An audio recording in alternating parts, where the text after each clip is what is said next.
Nilinaw ng isang mambabatas na hindi tutol ang prosecution team sa pagsunod sa utos ng Senate Impeachment Court kaugnay sa pagbabalik ng Senado sa Articles of Impeachment laban kay Vice President Sara Duterte.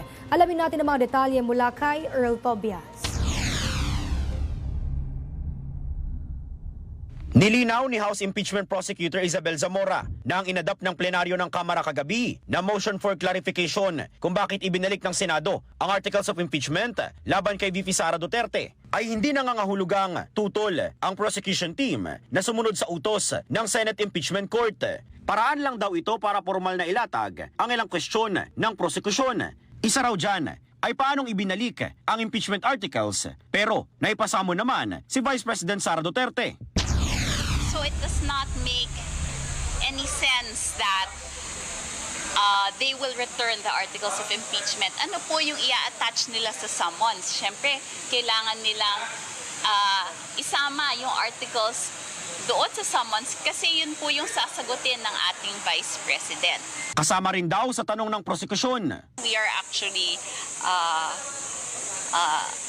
asking them why they are questioning our procedures when the mere fact that we transmitted the articles of impeachment shows that we complied with the procedures of the House. Ang posisyong yan ng House Impeachment Prosecutors, tinindigan din mismo ni House Speaker Martin Romualdez sa kanyang adjournment speech sa Kamara kagabi. These articles were transmitted by the Chamber in accordance with the Constitution and with the overwhelming support of 215 members who answered the people's call for accountability. Let me speak plainly, yet with utmost respect. The House of Representatives acted not out of haste, but with deliberate care. We followed the law, we honored our mandate, and above all, we stood for what the Filipino people deserve.